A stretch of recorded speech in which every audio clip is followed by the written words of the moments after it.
ಇವತ್ತು ಪತ್ರಿಕಾಗೋಷ್ಠಿ ಕರೆಯ ಉದ್ದೇಶ ಗ್ರಾಮೀಣಾಭಿವೃದ್ಧಿ ಪಂಚಾಯತ್ ರಾಜ್ ಇಲಾಖೆ ಅಭಿವೃದ್ಧಿ ಇಲಾಖೆ ಅಧಿಕಾರಿಗಳ ವರ್ಗಾವಣೆಯ ಹಳೆಯ ನಿಯಮದಂತೆ ಜಾರಿ ಮಾಡಲು ಆಗ್ರಹ.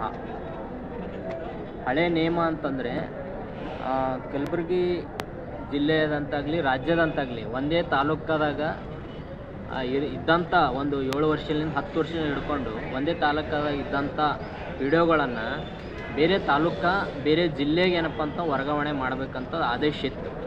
ಆ ಆದೇಶನ್ನು ಇವತ್ತು ಗಾಳಿ ತೂರಿ ಒಂದೇ ತಾಲೂಕದಲ್ಲಿ ಕಲಬುರಗಿ ತಾಲೂಕು ಅಥವಾ ಯಾವುದೇ ಒಂದು ಕಲಬುರಗಿ ಸುತ್ತಮುತ್ತ ಇರತಕ್ಕಂಥ ಒಂದೇ ತಾಲೂಕದಲ್ಲಿ ಏನಪ್ಪ ಅಂದರೆ ಪಂಚಾಯತಿಗಳು ಈ ಪಂಚಾಯತಿಗೆ ಆ ಪಂಚಾಯತಿ ಕಲಬುರಗಿ ತಾಲೂಕದಲ್ಲೇ ಕೂಡ ಪಂಚಾಯತಿ ಅಭಿವೃದ್ಧಿ ಅಧಿಕಾರಿಗಳು ಒಂದೇ ತಾಲೂಕದಾಗ ಸತತವಾಗಿ 10-15 ವರ್ಷದಿಂದ ಕೆಲಸ ಮಾಡ್ತಾಯಿದ್ದಾರೆ. ಅಂಥವ್ರನ್ನು ಬೇರೆ ಜಿಲ್ಲೆ ಬೇರೆ ತಾಲೂಕಕ್ಕೆ ವರ್ಗಾವಣೆ ಮಾಡಬೇಕಂತಕ್ಕಂಥದ್ದು ನಮ್ಮದೊಂದು ಆಗ್ರಹ ಇದೆ.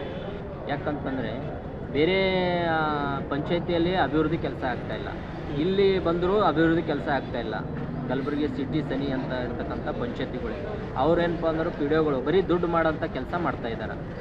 ಸಿಟಿ ಸನಿ ಇದ್ದಂಥ ಕರ ವಸೂಲಿ ಆಗಲಿ ಇರ್ಬೋದು, ಬೇರೆ ಇನ್ನಿತರ ಒಂದು ದುಡ್ಡೇನು ಸಾಕಷ್ಟು ಜಮಾ ಆಗ್ತಾವ ಅಂಥ ದುಡ್ಡನ್ನು ಕೊಳ್ಳೆ ಹೊಡಿಯೋಕ್ಕಂಥ ಕೆಲಸ ಮಾಡ್ತಾಯಿದ್ದಾರೆ. ಹಾಗಾಗಿ ಸರ್ಕಾರದಿಂದ ಬಂದಂಥ ದುಡ್ಡು ಗ್ರಾಮಕ್ಕೆ ಮತ್ತು ಜನರಿಗೆ ಅಭಿವೃದ್ಧಿ ಮಾಡೋಂಥ ಕೆಲಸ ಮಾಡಬೇಕು. ಅದಕ್ಕಾಗಿ ನಮ್ಮದೊಂದು ಆಗ್ರಹ ಅದ. ಈ ಒಂದು ಜಿಲ್ಲೆದಂಥ ಮೊದಲೇನಿತ್ತು ಬೇರೆ ಜಿಲ್ಲೆ ಬೇರೆ ತಾಲೂಕಕ್ಕೆ ವರ್ಗಾವಣೆ ಮಾಡಬೇಕಂತಂದು ಒಂದು ಆದೇಶ ಇತ್ತು. ಆ ಆದೇಶನ ಕಂಟಿನ್ಯೂ ಮಾಡ್ಬೇಕಂತೇಳಿ ಮೊನ್ನೆ ಉಸ್ತುವಾರಿ ಮಿನಿಸ್ಟ್ರಿಗಳಿಗೆ ಏನಪ್ಪ ಅಂತಂದ್ರೆ ನಾವು ಮನವಿ ಮಾಡ್ಕೋತಾ ಇದ್ದೀವಿ. ಅದು ಏನಪ್ಪ ಆಗಲಿಲ್ಲ ಅಂತಂದರೆ ನಾವು ಜಿಲ್ಲೆದಂಥ ರಾಜ್ಯದಂಥ ಹೋರಾಟ ಮಾಡಬೇಕಾಗ್ತದೆ, ಪ್ರತಿಭಟನೆ ಮಾಡಿ ಸರ್ಕಾರಕ್ಕೆ ಎಚ್ಚರಿಕೆ ಕೊಡಬೇಕಾಗ್ತದೆ ಅಂತಕ್ಕಂಥ ಒಂದು ಮಾತನ್ನು ಅವರಿಗೆ ಈ ಮುಖಾಂತರ ಹೇಳ್ತಾ ಇದ್ದೀವಿ.